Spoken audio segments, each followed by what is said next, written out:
Tout commença par une de ces matinées de fin mai typiques de l'Indiana, assez chaude pour évoquer l'été, mais assez fraîche pour que le souffle se condense encore en une légère buée dans l'air. À cette heure matinale, le comté de Randolph était paisible. Les fermes se dressaient, immobiles, au milieu des champs. Les routes étaient presque désertes, à l'exception d'une camionnette occasionnelle se dirigeant vers le silo à grains. Sur le parking du collège de Ridge Valley, un vieux bus jaune s'éveilla dans un grondement tandis que 10 filles de cinquième y montaient, chargées de sacs à dos, de duvets enroulés et animées par ce genre de bavardage fébrile qui n'accompagne que le premier campement scolaire de l'année. Mary Anderson et Margaret Smith furent les dernières à monter. Elles avaient toutes les deux 12 ans, toutes les deux petites pour leur âge, et partageaient cette même curiosité insatiable que les professeurs admiraient et qui inquiétait les parents. Mary portait sa veste en jean, ornée des écussons brodés qu'elle collectionnait depuis la 3e année. Margaret avait ramené ses cheveux roux en une queue de cheval lâche qui dansait à chacun de ses rires. Elle se déplaçait comme une seule entité, ainsi que le font parfois les meilleurs amis, comme si le monde extérieur à leur amitié n'était qu'un simple bruit de fond. Elles prirent leur place habituelle, 4e rangée depuis l'avant, côté gauche, penchèrent leur tête l'une vers l'autre, et se mirent à chuchoter pour savoir quelle fille aurait les tentes les plus proches du feu de camp. L'excursion était dirigée par le professeur de sciences de longue date de l'école, M. Howard Blake, un homme d'une quarantaine d'années aux cheveux soigneusement peignés et à la voix douce qui parvenait toujours à calmer les enfants en classe. Il organisait ce même week-end de camping depuis près d'une décennie. Les élèves l'appréciaient. Les parents lui faisaient confiance. L'administration le félicitait pour sa capacité à forger le caractère des enfants. Ainsi, lorsqu'il gravit les marches du bus ce matin-là, son porte-document coincé sous le bras, personne n'y prêta la moindre attention. Il sourit, fit quelques plaisanteries, fit l'appel et rappela à tout le monde que le terrain de camping n'était qu'à 90 minutes de route. Le bus s'engagea sur la route principale à 8h13. Les filles collèrent leurs visages aux vitres, regardant les terres agricoles laisser place à des bois vallonnés. Certaines jouaient aux cartes. D'autres se passaient un sac de bretzel. Mary et Margaret relurent une nouvelle fois le programme du campement et entourèrent avec enthousiasme la randonnée nocturne. Elles attendaient ce moment depuis des mois. Le bus arriva au terrain de camping de Pine Hollow peu après 10 heures. C'était un vaste espace ouvert niché entre deux lignes de crête dont l'entrée était marquée par un panneau en bois, délavé par la pluie et le soleil. L'air embaumait les aiguilles de pin et la terre humide, souvenir d'une averse tombée 2 jours plus tôt. Les filles se déversèrent hors du bus, s'étirant les bras, se disputant déjà le choix des tentes. M. Blake frappa dans ses mains et prononça son discours habituel sur le travail d'équipe, la responsabilité et la nécessité de ne jamais se séparer. Puis il les laissa commencer à monter les tentes. Le reste de la journée se déroula dans une normalité qui plus tard semblerait presque sinistre tant le récit prendrait une tournure brutale. Les filles firent une courte randonnée sur un sentier qui serpentait autour d'un ruisseau peu profond. Mary trouva une pierre lisse en forme de cœur et la glissa dans sa poche pour l'offrir à sa mère. Margaret tenta de faire des ricochets et finit par tremper le bas de son jean. Quelqu'un trébucha sur une racine. Une autre trouva un nid de chenilles. Quelques-unes prirent des photos avec des appareils jetables. Chaque instant était ordinaire, innocent, sans histoire, exactement le genre de journée qu'une sortie scolaire est censée être. En fin d'après-midi, elles s'assirent autour du feu de camp pendant que M. Blake leur apprenait à griller des guimauves sans les brûler. Le soleil descendit derrière la crête, dorant la cime des arbres. La température chuta et les filles s'emmitouflèrent dans leurs sweats à capuche et leurs vestes, se rapprochant de la chaleur des flammes. Elles se racontèrent des histoires. Elles se chamaillèrent pour savoir qui dormirait à côté de qui.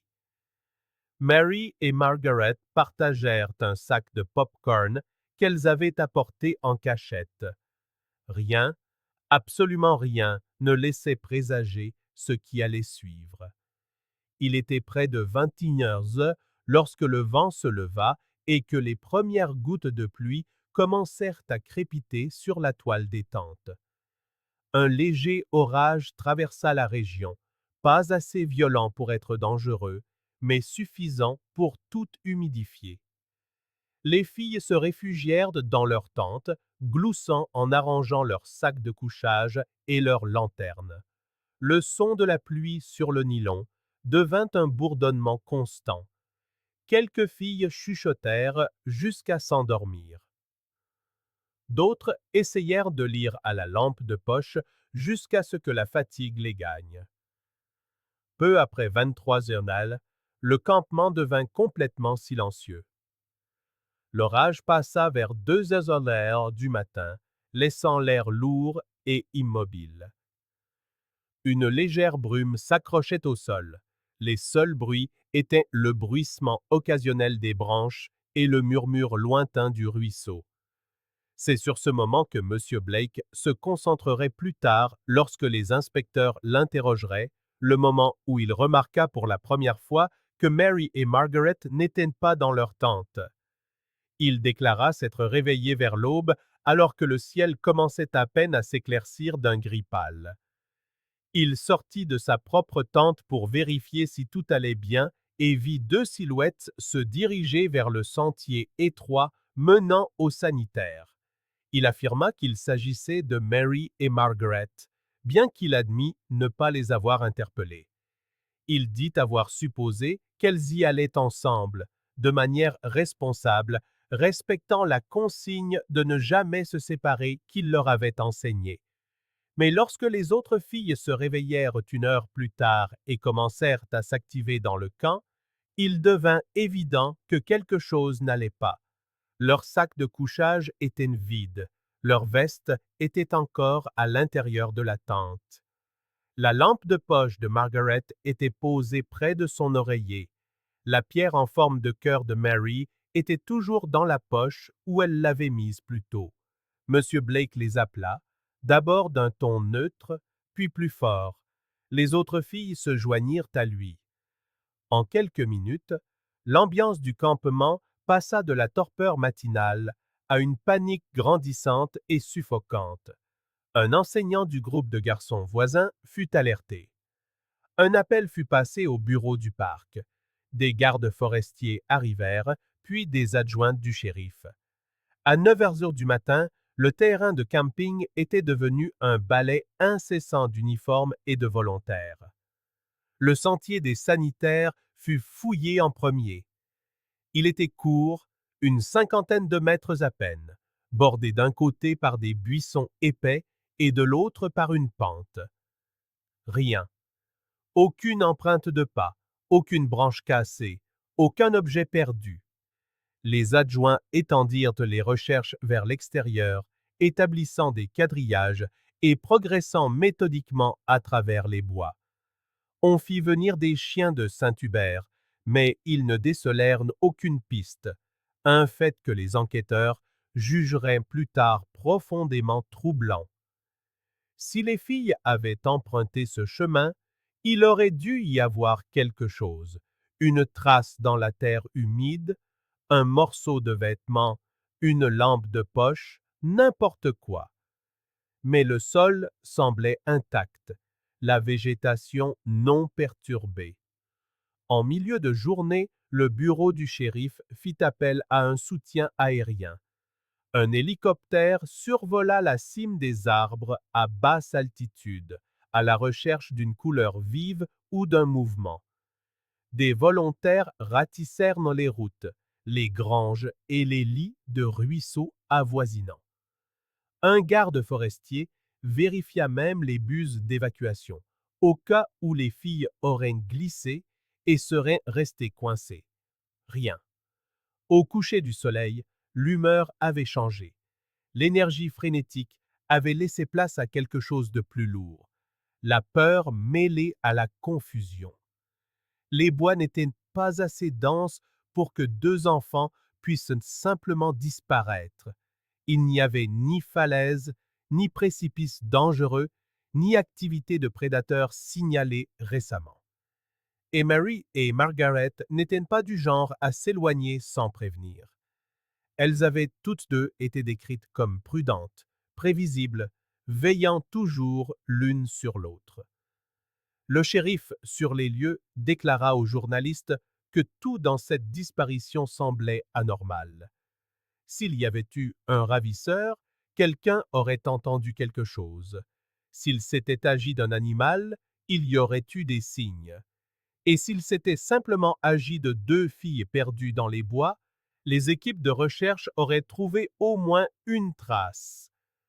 Mais la forêt restait muette.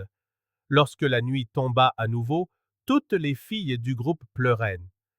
Certaines se serraient les unes contre les autres, d'autres fixaient le vide, incapables de comprendre ce qui s'était passé. Quelques-unes chuchotèrent que Mary avait peur du noir, ou que Margaret n'allait jamais aux toilettes sans demander à quelqu'un de l'accompagner. Rien de tout cela n'avait de sens. Quand les parents arrivèrent cette nuit-là, l'effondrement émotionnel fut immédiat. La mère de Mary exigea de savoir pourquoi sa fille avait été autorisée à quitter la tente sans surveillance adulte. Le père de Margaret sonda la lisière de la forêt avec une lampe de poche bien après que les adjoints lui eurent dit qu'ils avaient déjà couvert cette zone. Le terrain de camping, autrefois rempli de rires la veille, était devenu méconnaissable, un lieu marqué par la peur, l'incrédulité et la prise de conscience grandissante que quelque chose de terrible s'était produit. Alors que le premier jour complet de recherche se terminait sans aucune réponse, les enquêteurs commencèrent à accepter ce que les familles sentaient déjà au plus profond d'elles-mêmes. Mary Anderson et Margaret Smith ne s'étaient pas simplement égarées. Quelque chose d'autre s'était produit, quelque chose qui n'aurait pas dû être possible dans un endroit aussi ouvert, aussi calme et aussi surveillé que le terrain de camping de Pine Hollow. Et dans ce silence troublant, alors que les bois ne livraient aucun secret, le mystère prit vie, entraînant tout le monde plus profondément dans une affaire qui allait hanter le comté pendant les 21 années suivantes. Dès le deuxième matin, les recherches avaient pris une ampleur sans précédent dans le comté. Les adjoints de Randolph County firent appel à des renforts des juridictions voisines. Des dizaines de volontaires affluèrent, parents, chasseurs et même des pompiers en repos, chacun armé de lampes de poche, de radios, et du même espoir désespéré que les filles s'étaient peut-être simplement perdues. La zone autour du camping de Pine Hollow fut quadrillée sur un rayon de 8 kilomètres. C'était méthodique, presque chirurgical, mais dès le début, l'incapacité de la forêt à livrer le moindre indice avait quelque chose d'étrange. Des chiens de recherche furent amenés, des limiers entraînés à suivre des pistes à travers les broussailles denses et les lits de ruisseaux. On leur présenta des objets provenant des tentes des filles, des t-shirts, des élastiques à cheveux, même la taie d'oreiller que Margaret avait apportée de chez elle. Les maîtres chiens attendaient un signe, une traction, n'importe quoi. Les chiens reniflèrent, tournèrent en rond, gémirent et s'assirent. Aucune piste, aucune direction. C'était comme si l'odeur s'arrêtait avant même d'avoir commencé. Les enquêteurs décriraient plus tard ce moment comme la première véritable faille dans la logique. La prise de conscience que ce qui était arrivé à Mary et Margaret ne correspondait à aucune des catégories habituelles de disparition ou de fugue. En milieu de journée, la police de l'État de l'Indiana se joignit aux efforts. Elle envoya un soutien aérien, des caméras thermiques, et emprunta même du matériel au département des ressources naturelles pour inspecter les zones marécageuses du petit lac près du camping. Chaque tronc d'arbre, chaque fourré, chaque fossé de drainage fut examiné. Des plongeurs explorèrent le lac. Rien ne refit surface. Les journalistes commencèrent à arriver d'Indianapolis et de Muncie, remplissant le petit parking de gravier de camionnettes de presse. Le shérif local, visiblement épuisé, répéta 3 fois la même déclaration. Nous traitons cette affaire comme une disparition. Nous n'excluons aucune piste. Sous la tente de commandement temporaire, les inspecteurs commencèrent à interroger les autres filles une par une. Les témoignages concordaient sur les détails généraux. La dernière fois qu'elles avaient vu Mary et Margaret, l'heure à laquelle elles s'étaient couchées, le bruit de la pluie dehors. Mais lorsque les inspecteurs les interrogèrent sur le comportement des 2 filles ce soir-là, un détail subtil commença à émerger dans les transcriptions. Plusieurs d'entre elles mentionnèrent que Mary et Margaret avaient été plus silencieuses que d'habitude, peut-être nerveuses. L'une se souvint que Mary avait dit qu'elle ne voulait plus s'asseoir près de M. Blake. Une autre crut voir le professeur s'approcher de leur tente tard dans la soirée, après que la pluie eut cessé, sans en être certaine. Lorsque ces commentaires parvinrent au bureau du shérif, le ton de l'enquête changea. Jusqu'alors, l'attention s'était portée uniquement sur les recherches, mais il y avait maintenant une variable humaine, quelqu'un qui était présent, une figure d'autorité. Monsieur Howard Blake était le dernier adulte à avoir vu les filles vivantes. Il fit sa déposition de son plein gré, calme et coopératif. Il parlait doucement, avec précision, racontant la chronologie à la minute près. Il dit avoir vérifié les tentes à l'aube, vu 2 silhouettes se diriger vers le sentier des sanitaires et être retourné préparer le petit déjeuner. Les inspecteurs notèrent son assurance, la façon dont chaque réponse venait sans hésitation. Trop précis, écrivit plus tard l'un d'eux, comme un homme qui répète une leçon plutôt qu'il ne se remémore un souvenir. Et son mas. Pourtant, il n'y avait aucune preuve matérielle pour le contredire. Aucune empreinte, aucun témoin pouvant le placer près des filles au moment critique. Les parents exigèrent de savoir pourquoi il continuait à enseigner après ce qui s'était passé. Le conseil scolaire les assura qu'il s'agissait seulement d'un congé administratif temporaire. Discrètement, cependant, le bureau du shérif commença à examiner son dossier, les plaintes d'élèves, les notes disciplinaires, tout ce qui sortait de l'ordinaire. Quelques éléments firent surface, mais rien de concret. La remarque d'une élève sur des compliments étranges, un avertissement désinvolte d'un autre enseignant sur sa trop grande proximité avec certaines élèves, tout cela fut écarté comme de simples rumeurs. Les semaines se transformèrent en mois. Le périmètre de recherche s'élargit, puis se réduisit à nouveau lorsque les fonds et les effectifs vinrent à manquer. Fin juin, seule une poignée de volontaires se présentait encore le week-end. Les adjoints parcouraient chaque jour les chemins de terre menant au camping, accumulant les kilomètres sans résultat. Le dossier de l'affaire s'épaississait, mais ne se rapprochait d'aucune résolution. Sans corps, sans témoin, les procureurs n'avaient rien sur quoi s'appuyer. les familles commencèrent à vivre dans deux mondes parallèles. La mère de Mary refusa de déplacer quoi que ce soit dans la chambre de sa fille. Son sac à dos était toujours près du bureau, ses baskets au pied du lit, ses livres d'école à moitié empilés, comme si elle pouvait rentrer d'une minute à l'autre. Elle continuait d'appeler le bureau du shérif, demandant s'ils avaient vérifié tel lac ou telle ancienne carrière. Le père de Margaret, quant à lui, passait ses week-ends à refaire lui-même les parcours de recherche. Il apportait sa propre lampe de poche, sa petite pelle, inspectant les ruisseaux et les buses bien après que les adjoints eurent abandonné. Les gens en ville se mirent à chuchoter qu'il avait perdu la raison, mais ceux qui le connaissaient disaient qu'il ne supportait tout simplement pas l'idée que quelqu'un ait pu manquer quelque chose. En juillet, les journalistes avaient cessé de venir. L'affaire qui avait autrefois rempli les journaux télévisés d'interviews pleines d'espoir et d'images d'hélicoptères n'était plus qu'une mention de deux phrases enfouies au milieu du journal local. Les pistes qui parvenaient au compte-gouttes étaient minces et souvent cruelles.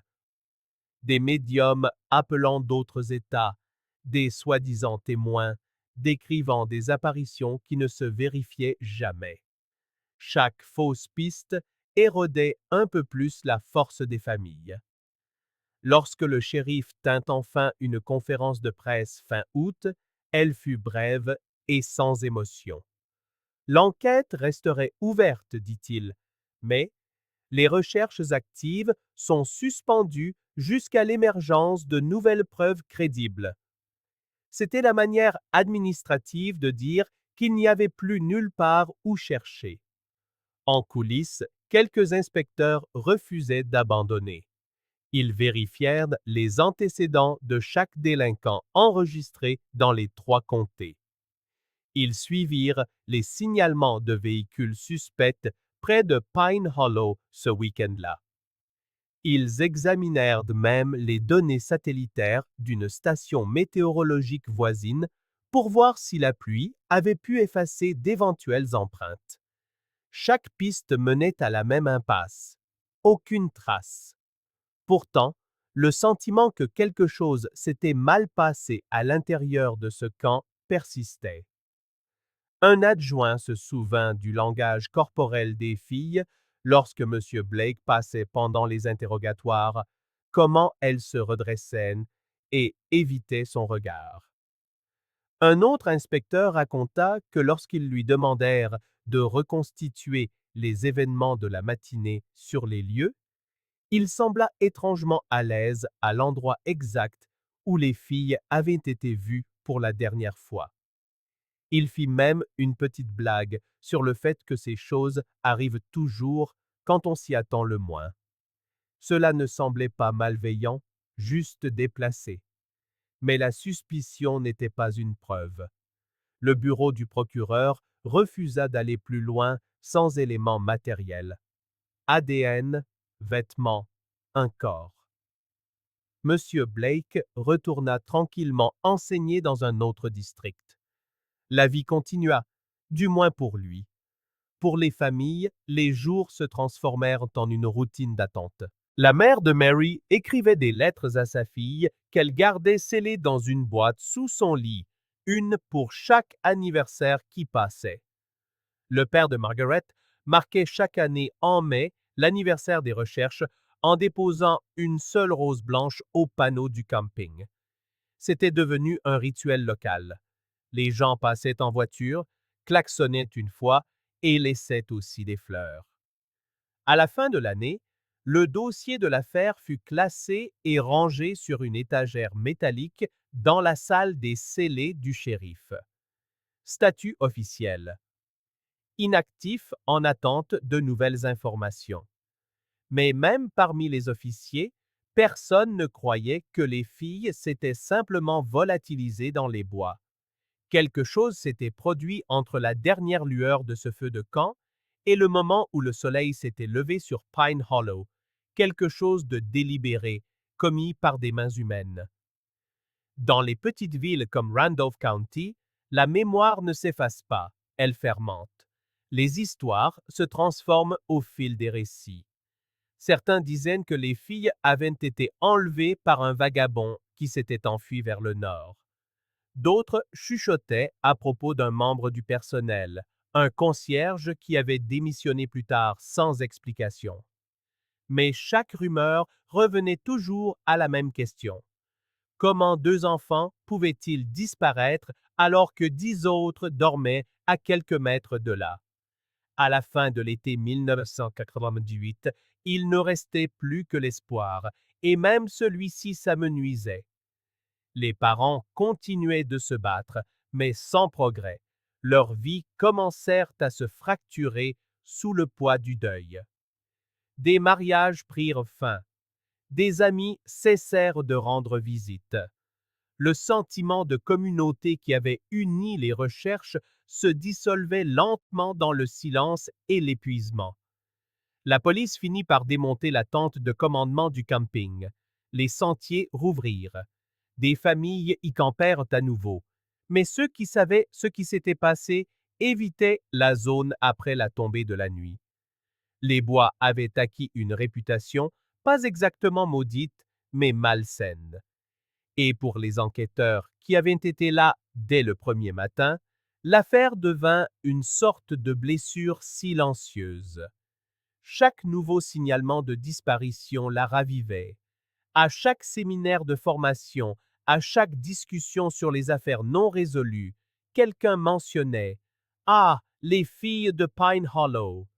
Et à chaque récit, la même phrase revenait, celle dont tout le monde se souvenait depuis le premier jour des recherches. Aucune trace, aucun bruit, aucun indice. Cette phrase devint à la fois le résumé et l'échec, car elle dissimulait une vérité que personne ne voulait admettre. La forêt n'avait pas caché les preuves, quelqu'un les avait fait disparaître. Et qui que soit cette personne, elle était toujours là, vivant parmi les mêmes gens qui lui avaient autrefois accordé toute leur confiance. Cette prise de conscience inquiétante plana sur le comté pendant des années, attendant silencieusement le moment où, des décennies plus tard, la vérité referait enfin surface de l'endroit même où elle avait été enterrée. Dans les mois qui suivirent la fin des recherches, la communauté fit ce que les petites villes font toujours lorsque la tragédie reste sans réponse. Elle enfouit la douleur sous la routine. Les bus s'arrêtaient toujours devant le collège de Ridge Valley chaque matin. Les enfants entraient toujours en classe et les enseignants gardaient une voix posée, prétendant que les choses étaient normales. Mais sous ce calme de surface, tout le monde savait que l'école n'était plus la même. Les rires dans les couloirs semblaient plus faibles. Les parents s'attardaient plus longtemps à la sortie des classes. La confiance, autrefois automatique, était devenue fragile et précaire. Les rumeurs commencèrent à voix basse. Elles le font toujours. D'abord, ce furent des chuchotements d'élèves affirmant que M. Blake s'attardait parfois un peu trop longtemps en aidant sur des projets, qu'il faisait certains compliments qui ne ressemblaient pas à ce que les professeurs étaient censés dire. Puis une mère raconta à d'autres qu'elle s'était plainte une fois de son comportement trop familier, bien que l'école ait balayé ses inquiétudes à l'époque. Une conseillère d'orientation se souvint que Margaret, des mois avant le voyage, avait commencé à manquer ses séances de soutien scolaire et semblait toujours tendue lorsqu'il entrait dans la pièce. Ce n'était pas une accusation unique, mais des dizaines de petites anecdotes qui, prises isolément, ne signifiaient pas grand-chose, mais qui, ensemble, dessinaient un portrait bien plus sombre. Pourtant, rien de tout cela ne constituait une preuve. Lorsque ces préoccupations parvinrent à la direction du district, les administrateurs hésitèrent. L'affaire des filles disparues avait rendu tout le monde paranoïaque quant à la responsabilité et à l'image publique. Sans preuve tangible, sans inculpation, ils ne pouvaient pas risquer de nommer un suspect, surtout pas un enseignant qui, sur le papier, n'avait aucun antécédent. Les réunions se terminèrent donc par la même phrase « Nous ne pouvons rien faire ». Et l'année suivante, l'école renouvela discrètement le contrat de M. Blake. Parmi le personnel, la décision divisa.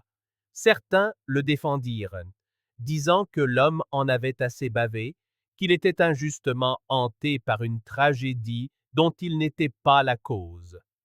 D'autres ne purent plus le regarder de la même manière. Les professeurs chuchotaient à son sujet dans la salle de repos, mais baissaient la voix dès qu'il passait. Lui traversait tout cela avec un sourire, poli, professionnel, sans jamais perdre son sang-froid. Finalement, la tension devint trop palpable et le district organisa une mutation d'un commun accord. En moins d'1 an, il fut réaffecté dans un autre collège à 2 comtés de là. Loin des regards, loin des conversations. Pour les familles de Mary et Margaret, cependant, la distance ne changeait rien. Chaque mois, elles appelaient les enquêteurs dans l'espoir d'obtenir des nouvelles, mais les appels se faisaient de plus en plus brefs. Les inspecteurs d'origine avaient été mutés ou étaient partis à la retraite. L'affaire avait été confiée à de nouveaux officiers qui n'avaient pas vécu le chaos de cet été-là. Pour eux, ce n'était qu'un vieux dossier, une tragédie sans piste à suivre. Dans la salle des scellés, la chemise portant les noms des filles reposait dans une armoire métallique, ses bords cornés par le temps, ses photos pâlies par la lumière. La vie dans le comté de Randolph suivait son cours. Les magasins changeaient de propriétaire. L'école repeignait ses couloirs. Les élèves qui avaient connu les disparus obtenaient leur diplôme et quittaient la ville. Mais le deuil ne suit pas le même calendrier.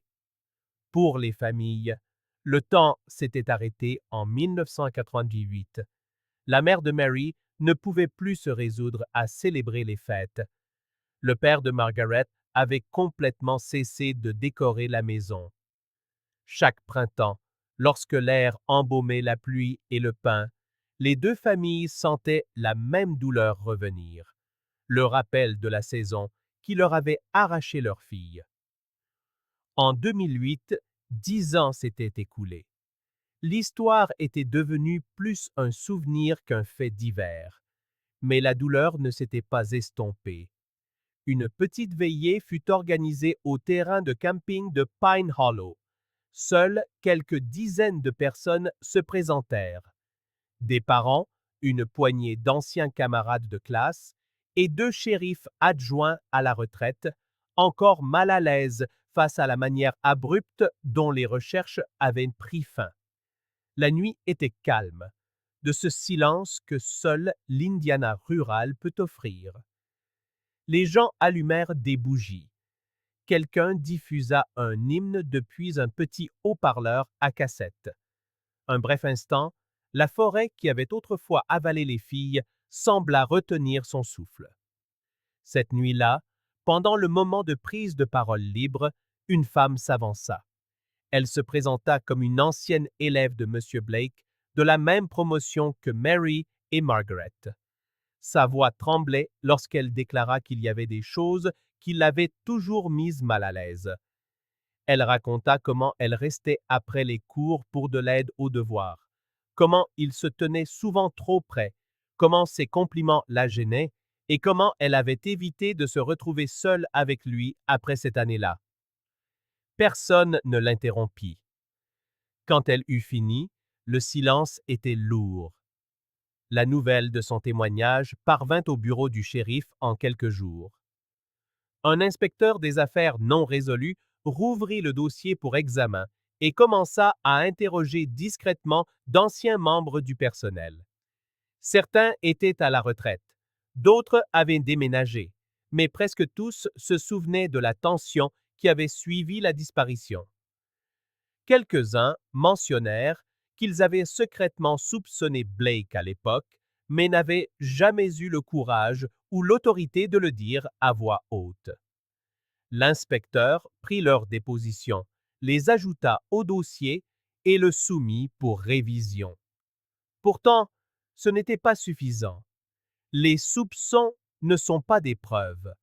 Le système qui avait autrefois protégé l'école protégeait désormais involontairement le professeur.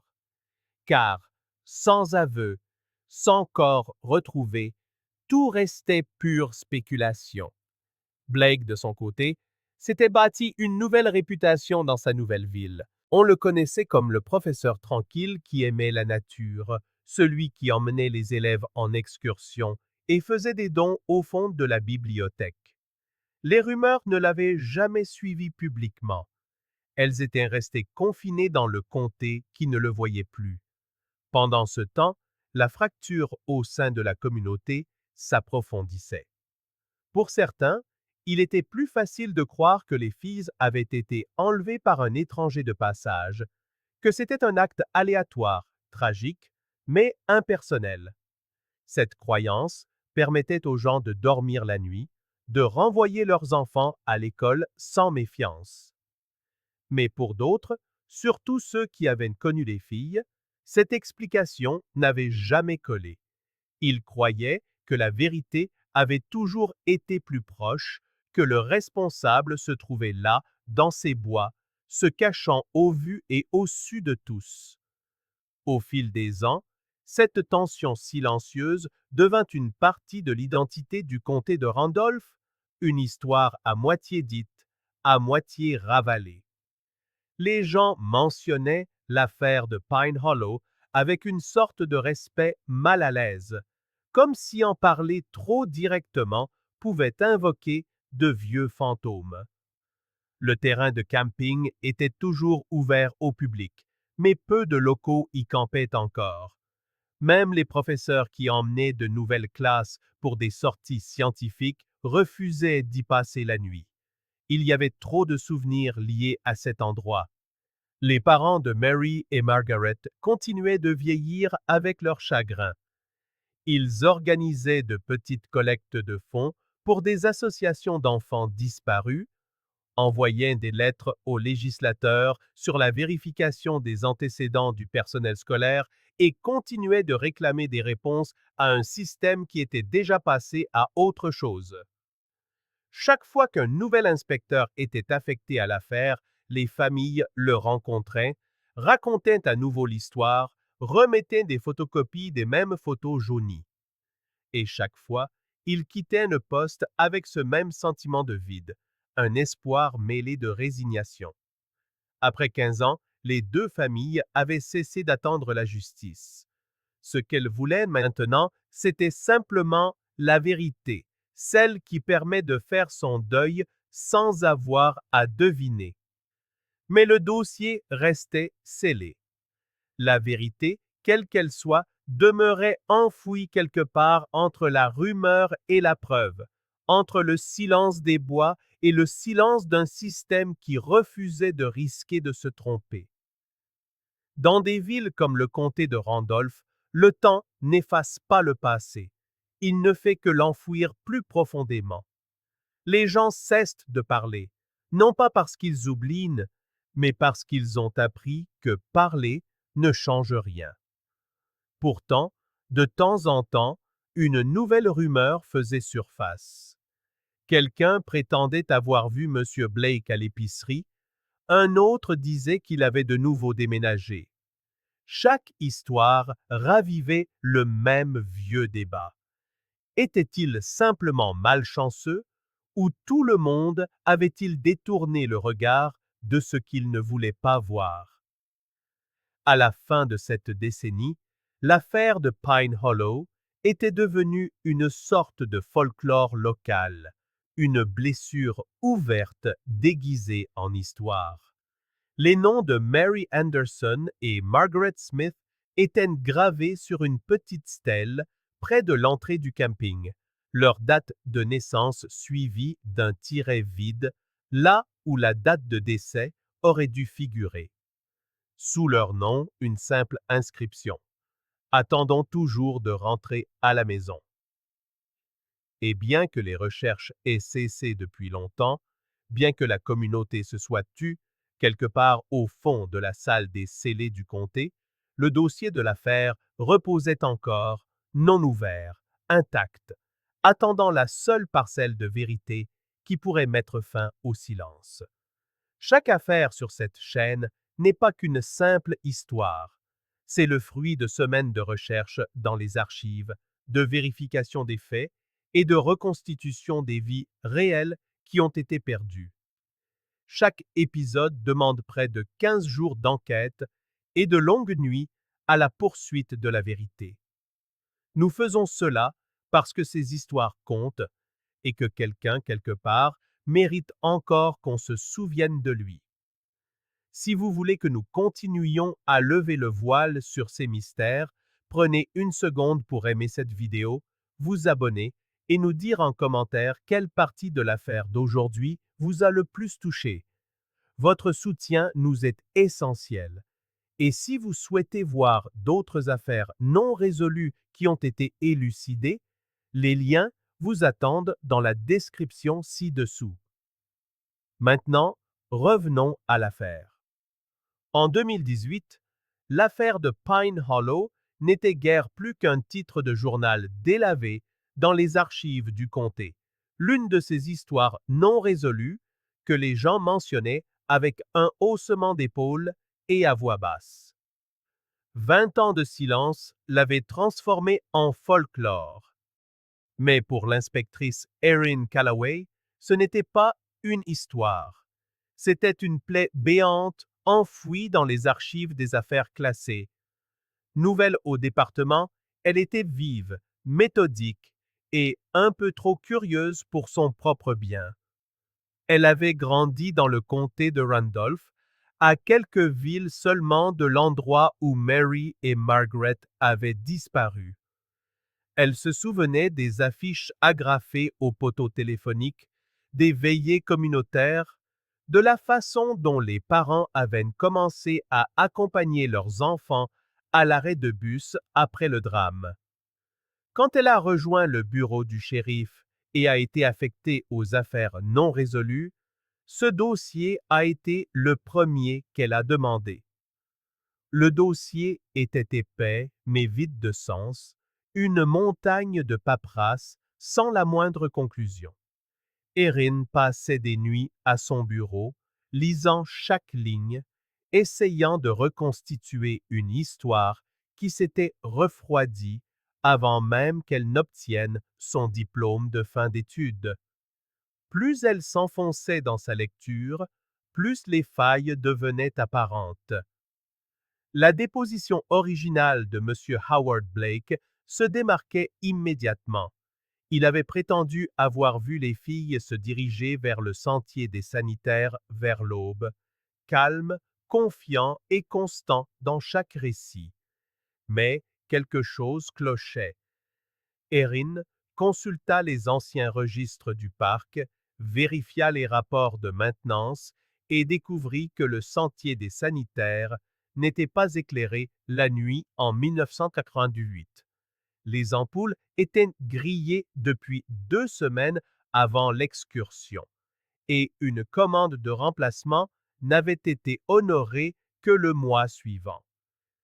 Il était impossible qu'il ait pu voir clairement 2 filles marcher sur ce chemin, à moins d'être proches, beaucoup plus proches qu'il ne l'avait jamais admis. Puis vinrent les rapports météorologiques. La nuit de la disparition, la tempête avait laissé le sentier détrempé et boueux. Les adjointes qui avaient examiné la scène avaient noté que les chaussures des filles, à l'intérieur de leur tente, étaient propres, sèches et rangées dans leur sac. Erin surligna cette note 3 fois en jaune. Si elles étaient vraiment allées au sanitaire ce matin-là, elles auraient laissé des traces. Elles seraient revenues avec de la boue sur leurs semelles. Mais ce n'était pas le cas. Il y avait une autre incohérence, enfouie dans l'un des premiers interrogatoires de 1998. Une des autres filles avait affirmé que M. Blake avait vérifié leur tente vers 5h15 du matin. Elle s'en souvenait car elle avait vu la faible lueur de sa lampe de poche à travers la toile. Mais la propre déclaration de M. Blake indiquait qu'il s'était réveillé vers 6h. Cet écart de 40 minutes n'avait jamais été expliqué. Erin entoura les heures au stylo rouge et les souligna. Ce n'était la preuve définitive de rien, mais c'était le genre de détail pour lequel vivent les inspecteurs. Elle commença à fouiller dans son historique professionnel. La mutation à 2 comtés de là, les lettres de recommandation élogieuses qui semblaient étrangement répétitives, l'absence de dossier disciplinaire malgré les rumeurs de comportements inappropriés. Grâce aux archives de l'État, elle découvrit qu'au moins 3 anciennes élèves avaient déposé des plaintes informelles discrètement classées sans suite par l'administration. Aucune n'avait été transmise aux forces de l'ordre. Le langage de ces lettres était toujours le même. Malentendu, mauvaise interprétation, sortie de son contexte. Sur le papier, M. Blake était irréprochable. Mais au fond d'elle-même, Erin sentait que quelque chose n'allait pas. Elle demanda son historique d'adresse et commença à cartographier chaque propriété qu'il avait possédée au cours des 3 dernières décennies. La plupart étaient banales, de petites locations, des maisons d'une chambre près des écoles. Mais elle en trouva une qui la fit s'arrêter. Une parcelle de terrain enregistrée à son nom en 1996, à seulement 1,5 km du terrain de camping de Pine Hollow. L'adresse la décrivait comme une cabane de loisirs privée. Cette propriété n'avait jamais été mentionnée dans le dossier, pas une seule fois. En 1998, lorsque l'enquête initiale était active, il n'y avait pas eu assez d'éléments pour justifier un mandat de perquisition. Sans cause probable, la cabane était hors de portée et, avec le temps, la piste fut oubliée. Mais 2 décennies plus tard, en 2018, quelque chose changea. Une banque locale traita la vente de ce terrain et l'acte de propriété, pour la première fois depuis des années, refit surface, portant toujours la signature de Blake. Cette transaction le ramena sous les feux des projecteurs juridiques, et Erin ne perdit pas de temps. Elle présenta sa découverte au bureau du procureur, défendant son cas avec une intensité tranquille. La cabane était à distance de marche du camping. Elle n'avait jamais été fouillée. Son propriétaire avait été le dernier adulte à voir les filles vivantes. Après 2 semaines de paperasserie et d'échanges tendus, Erin obtint son mandat. La propriété était répertoriée comme abandonnée. Quand elle arriva, l'air était lourd et immobile, de ce silence qui semble retenir son souffle depuis des années. La structure était petite, une seule pièce, à moitié effondrée d'un côté, ses fenêtres brisées par des vandales depuis longtemps. À l'intérieur, la poussière recouvrait tout. Des canettes de bière, de vieux paquets de cigarettes, quelques meubles cassés. Sur le mur du fond, quelqu'un avait peint des graffitis sur les panneaux de bois. Erin travailla lentement, veillant à ne rien déranger plus que nécessaire. Les lattes du plancher craquaient sous ses bottes. La majeure partie de la cabane était vide, mais quelque chose dans le coin arrière attira son attention. Une section du mur semblait plus récente que le reste, rafistolée avec des planches pourries qui ne correspondaient pas. Quand elle appuya sur l'une d'elles, elle céda légèrement. Elle utilisa le dos d'un petit pied de biche pour la retirer. Derrière, il y avait une cavité étroite entre les montants, de la poussière, des éclats de bois et quelque chose de petit coincé au fond. Elle y glissa la main avec précaution et le sortit. Un chouchou en tissu délavé, rose avec un motif de petites fleurs blanches. À première vue, il aurait pu appartenir à n'importe qui.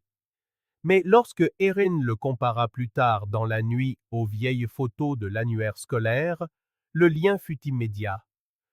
Sur sa photo de sixième, Mary Anderson portait ce même chouchou, le même motif floral, la même couleur. Celui que sa mère avait décrit dans sa déposition 20 ans plus tôt comme la dernière chose que je me souviens avoir vue dans ses cheveux. Les techniciens de la police scientifique le mirent immédiatement sous scellé. Il était cassant, effiloché et couvert de poussière, mais suffisamment intact pour être analysé. Erin l'envoya au laboratoire de médecine légale de l'État avec une note personnelle demandant un traitement prioritaire. Les semaines passèrent. Elle dormait à peine. Chaque appel du laboratoire lui faisait sursauter le cœur, pour finalement s'entendre dire que les tests étaient toujours en cours. À l'approche des résultats, l'affaire commença à refaire surface au sein du département. Les officiers qui l'avaient autrefois classé commencèrent à passer à son bureau, posant des questions prudentes. Les journalistes eurent vent qu'une nouvelle piste était apparue. Le shérif lui dit de rester mesuré, mais le ton de sa voix était différent maintenant, plus calme, incertain. Quand le laboratoire appela enfin, c'était en début de soirée. Les résultats étaient préliminaires mais significatifs. Des traces d'ADN dégradé compatibles avec des tissus féminins avaient été trouvées incrustées dans le tissu. Le matériel était trop vieux et trop contaminé pour une correspondance complète pour le moment, mais il était humain, et il ne provenait pas d'un campeur ou d'un randonneur au hasard. Le chouchou était là depuis longtemps, plus longtemps que le vandalisme, plus longtemps que la décomposition. Cet unique objet rouvrit l'affaire du jour au lendemain. Erin retourna à la cabane le lendemain matin avec une équipe de la police scientifique. Cette fois, ils passèrent chaque centimètre au peigne fin. Les lattes du plancher furent soulevées. Des échantillons de sol furent prélevés. Les fondations furent examinées pour toute perturbation. Dans un coin du vide sanitaire, ils trouvèrent ce qui ressemblait à une vieille bâche, raidie par le temps et couverte de taches pâles. Elle fut également envoyée pour analyse. Alors que le soleil se couchait ce soir-là, Erin se tenait seule devant la cabane. L'air sentait la pluie et les aiguilles de pin comme dans les anciens rapports. À moins d'1 kilomètre, le sentier de Pine Hollow était toujours ouvert avec des campeurs s'installant pour le week-end, ignorant l'histoire enfouie à proximité. Pendant 2 décennies, le comté avait traité cette affaire comme un mystère insoluble. 2 filles qui s'étaient volatilisées. Mais maintenant, debout dans le crépuscule, Erin sentit que quelque chose avait changé. La forêt ne les avait pas prises. Elle avait caché ce qu'un homme voulait oublier. Et avec cette découverte, un petit morceau de tissu oublié derrière un mur, l'enquête qui s'était autrefois éteinte dans le silence avait recommencé à respirer. La recherche de la vérité ne consistait plus à savoir ce qui s'était passé. Il s'agissait de savoir qui on avait laissé s'en tirer. Lorsque la seconde fouille de la cabane commença, le ton était différent. Il n'y avait plus de curiosité silencieuse ni de professionnalisme détaché. Chaque personne sur cette scène savait qu'elle était proche de quelque chose. L'inspectrice Erin Calloway le sentait dans sa poitrine. L'air à l'intérieur de cette structure semblait lourd, comme s'il gardait un secret qui ne voulait pas sortir.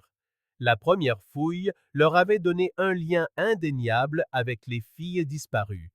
Maintenant, ils étaient là pour voir s'il y avait autre chose, quelque chose qui pourrait enfin expliquer pourquoi ces enfants n'étaient jamais rentrés chez eux. Ils commencèrent par le sol. Les vieilles planches craquaient alors que les enquêteurs les soulevaient une par une, se déplaçant avec soin pour préserver toute trace de preuve.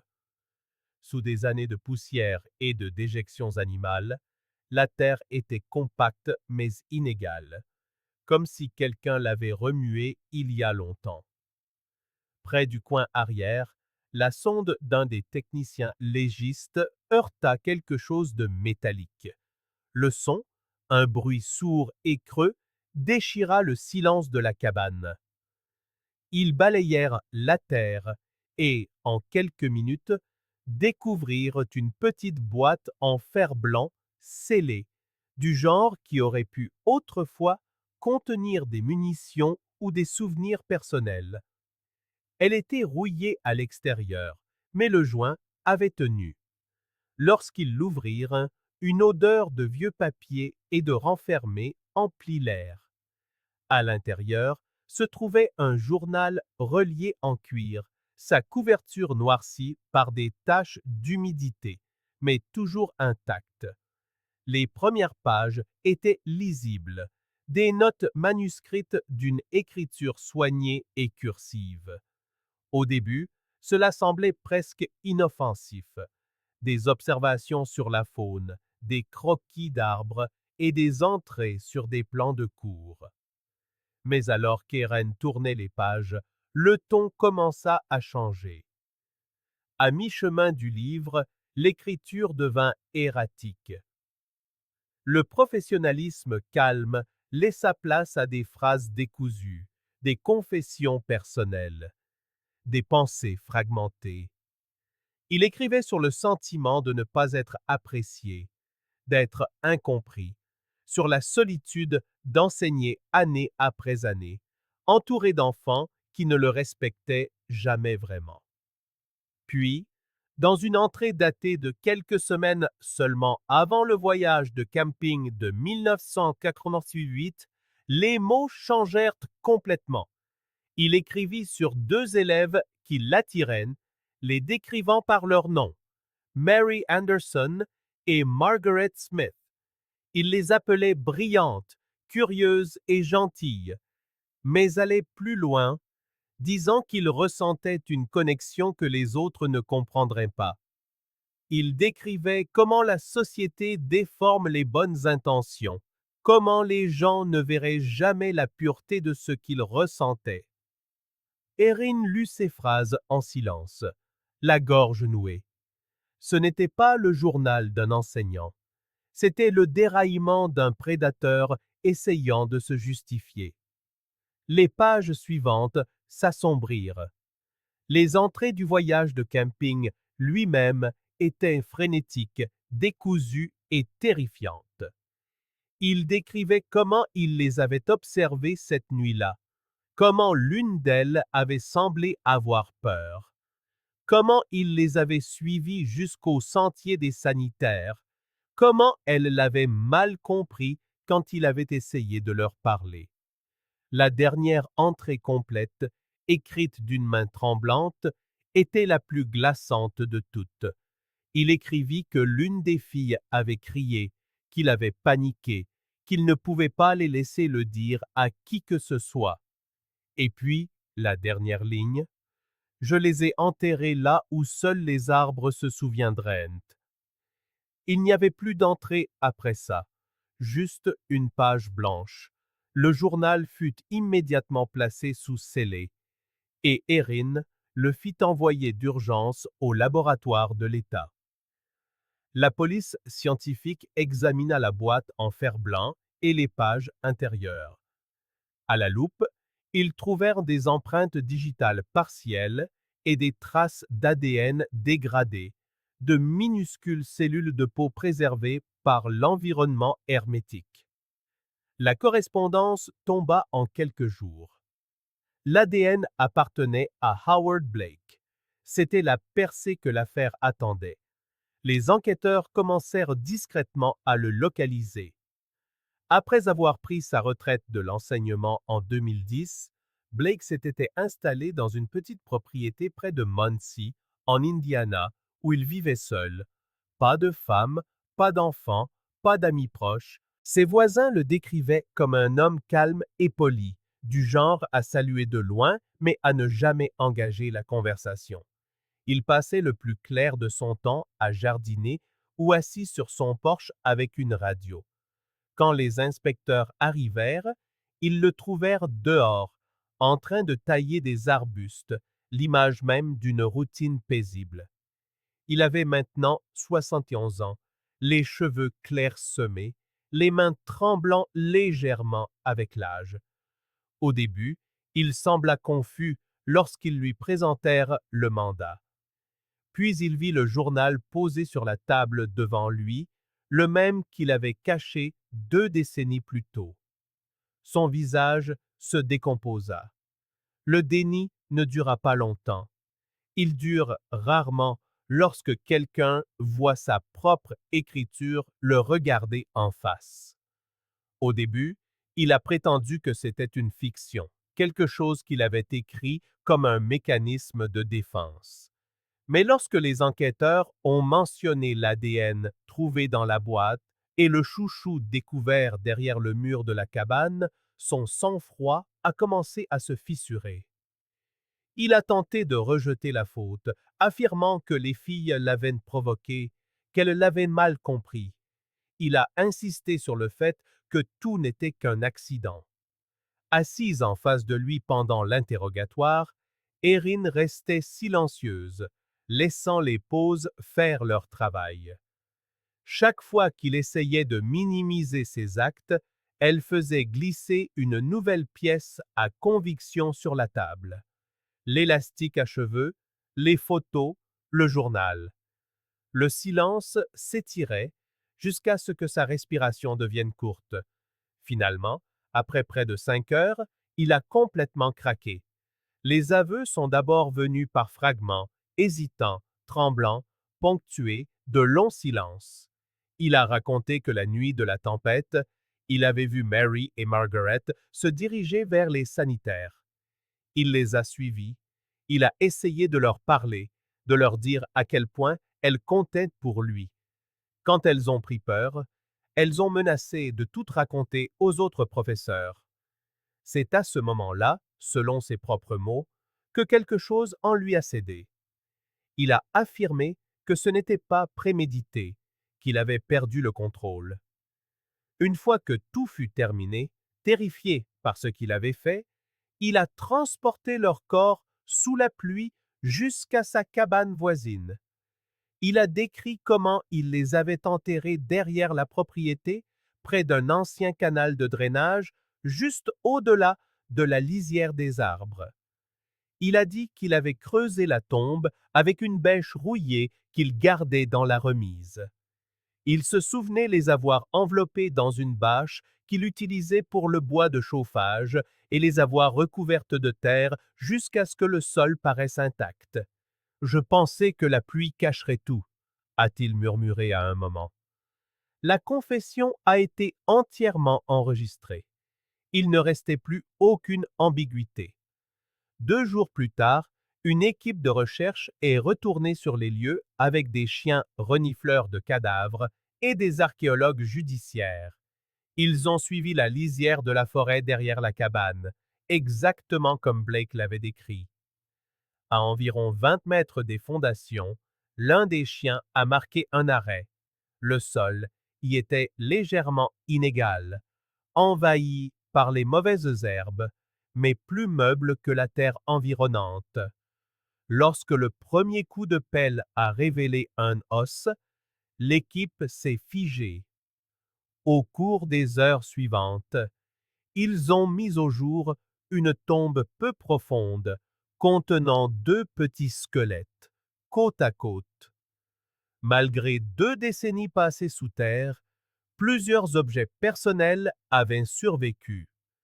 Les boutons en plastique d'une veste en jean, le fermoir en métal d'un sac à dos, un petit bracelet d'amitié tressé de fils roses et blancs. Mary et Margaret avaient enfin été retrouvées. L'analyse médico-légale a confirmé leur identité grâce au dossier dentaire. Le rapport officiel a indiqué comme cause de décès l'asphyxie par strangulation manuelle. La découverte a fait la une des journaux nationaux, et l'histoire qui avait hanté le comté de Randolph pendant plus de 20 ans avait enfin une fin plus sombre que quiconque n'aurait pu l'imaginer. Dans la salle d'interrogatoire, quand Erin lui a annoncé que les corps avaient été retrouvés, Blake a simplement hoché la tête. Il n'a pas demandé d'avocat. Il n'a pas demandé pardon. Il a seulement dit « Je savais qu'ils viendraient me chercher un jour. » La ville qui l'avait autrefois défendu s'est tue. Les enseignants qui avaient travaillé à ses côtés ont refusé les interviews.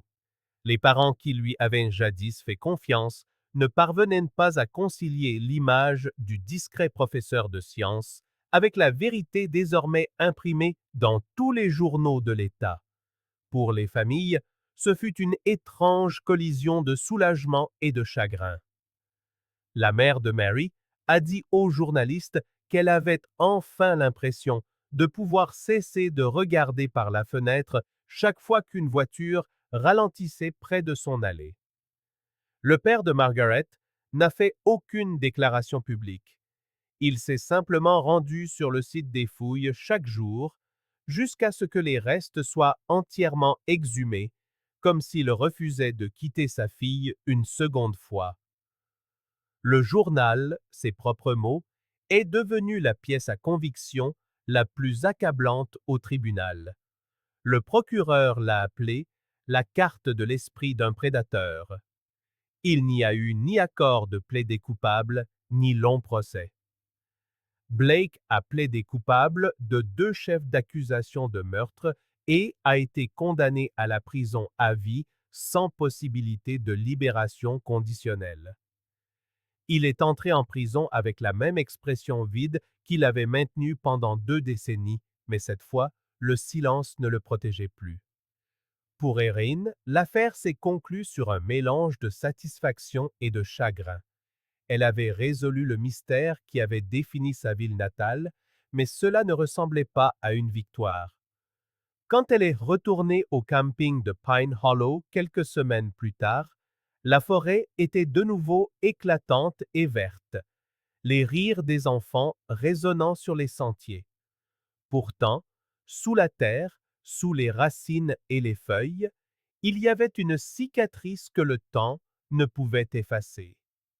Et tandis qu'elle se tenait là, les mots de la dernière page de ce journal résonnaient dans son esprit, des mots écrits par l'homme qui avait tant volé à tant de gens.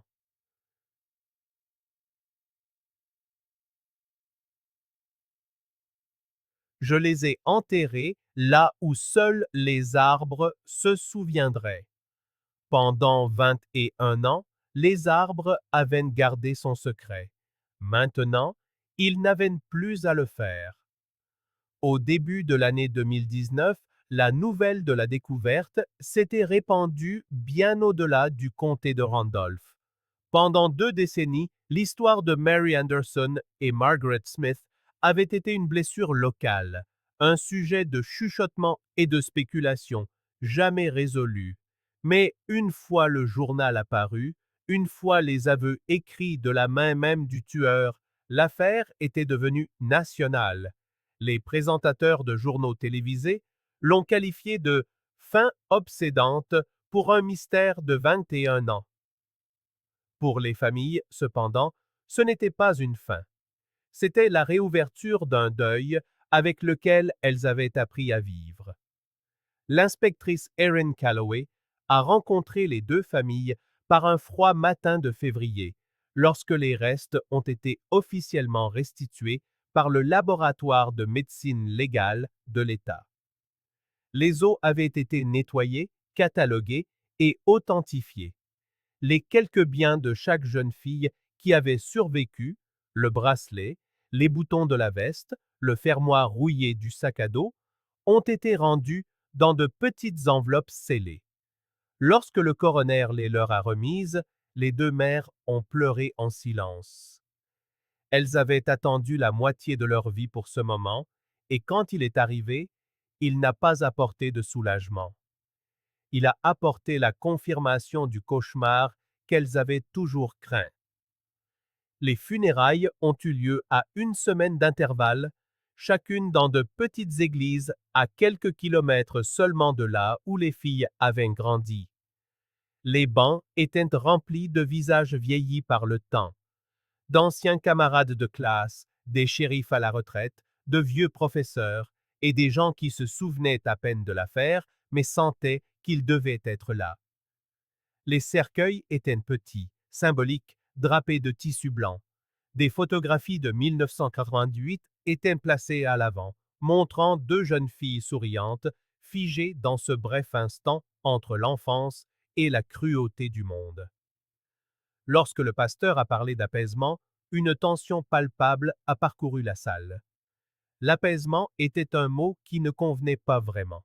Il impliquait la paix, mais personne ne ressentait la paix. Ce qu'il ressentait, c'était un poids. Le poids de 21 ans de silence, le poids de savoir que l'homme responsable avait vécu libre tout ce temps, enseignant à d'autres enfants, serrant la main de parents qui lui faisaient entièrement confiance. Le silence régnait dans la salle d'audience lorsque Howard Blake est entré pour le prononcer de sa peine. Il avançait en traînant les pieds, menotté, la tête baissée, sa combinaison orange flottant sur sa silhouette frêle. Il avait déjà plaidé coupable pour éviter un procès. Les preuves étaient irréfutables.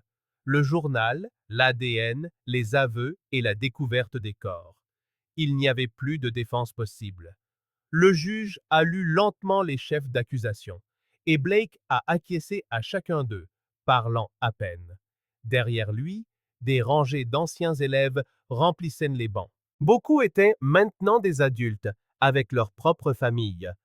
Certains avaient amené leurs enfants, le visage pâle en regardant l'homme qui leur avait autrefois fait la leçon sur l'honnêteté et l'intégrité comparaître devant le tribunal en tant que meurtrier condamné. Une femme a pleuré ouvertement lorsque le procureur a décrit comment le journal détaillait son attachement à ses élèves, réalisant qu'elle aussi avait été l'un des noms sur ses anciennes listes de présence. Lorsque la sentence a été annoncée, la prison à vie sans possibilité de libération conditionnelle, il n'y a eu ni applaudissements ni éclats, juste un long silence collectif, le genre de silence qui emplit une pièce lorsque la justice semble à la fois totale et vaine. Blake a été emmené sans regarder personne. Il n'a pas prononcé un mot de plus. Pour la plupart des gens dans cette salle d'audience, ce silence fut ce qui se rapprocha le plus du remords. Dans les jours qui ont suivi, les journalistes ont envahi le bureau du shérif, en quête de citations, de petites phrases, d'un titre qui capturerait 21 ans de tragédie. Erin a décliné la plupart des interviews. Pour elle, ce n'était pas l'histoire d'une inspectrice astucieuse ou d'une avancée miraculeuse. C'était l'histoire de deux filles qui n'avaient jamais eu la chance de donner leur version des faits, dont les voix avaient été enterrées jusqu'à ce qu'un journal oublié parle pour elles. La couverture médiatique nationale a duré environ un mois, puis, comme toujours, elle s'est estompée.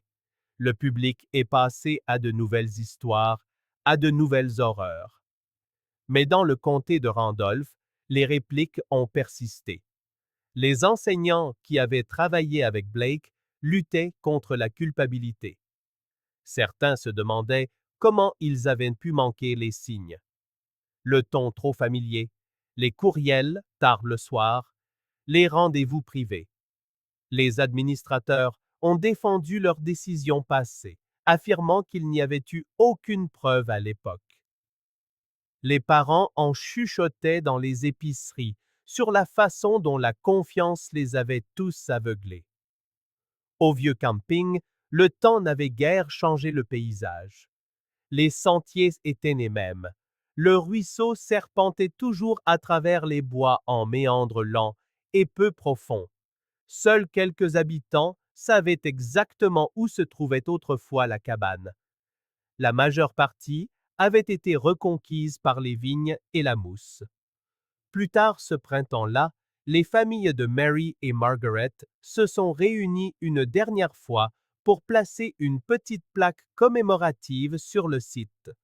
On pouvait y lire simplement « À la mémoire de Mary Anderson et Margaret Smith, parties mais jamais oubliées ». Ce n'était pas grand-chose, juste une plaque de métal sur un poteau en bois, mais lorsqu'ils l'ont plantée dans le sol, le silence de la forêt a semblé changer. L'air paraissait plus lourd, comme si le lieu lui-même se souvenait. Quelques-uns des premiers chercheurs de 1998 étaient également présents, maintenant plus âgés, se tenant silencieusement en arrière-plan. L'un d'eux a dit qu'il était étrange de voir la forêt si paisible à nouveau, sachant ce qu'elle avait caché pendant toutes ces années. Pour Erin, ce jour-là a marqué la fin de son dossier, mais pas de ses pensées.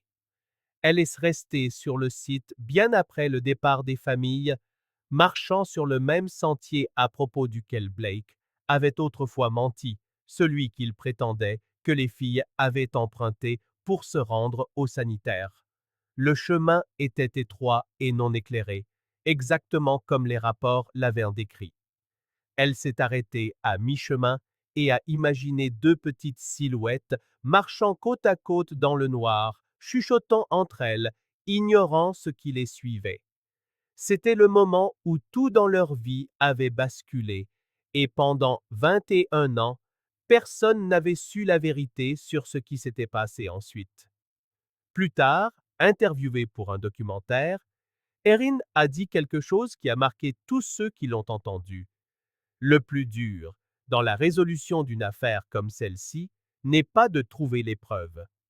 C'est de réaliser à quel point le silence a contribué à les dissimuler. Tout le monde avait vu quelque chose, mais personne n'avait voulu y croire. Ce silence avait protégé un tueur pendant 2 décennies. Il avait vécu dans les espaces entre les rumeurs, dans la peur de se tromper, dans un système qui se souciait plus de sa réputation que des risques. Et pendant 21 ans, cela avait suffi. Mais maintenant, avec l'affaire classée et le journal scellé dans le coffre des preuves, ce silence avait enfin un contrepoids, la vérité. Des mois après la condamnation, le journal local a publié un dernier article, plus une réflexion qu'un titre. On pouvait y lire. En fin de compte, ce ne sont ni les nouvelles technologies, ni la chance qui ont résolu l'affaire de Pine Hollow. Ce furent la persévérance, une jeune inspectrice qui a refusé d'arrêter de lire, et un journal oublié qui a refusé de rester enterré. Pour les familles, il n'était pas question de tourner la page. Il s'agissait seulement d'apprendre à vivre avec ce qu'elles savaient enfin.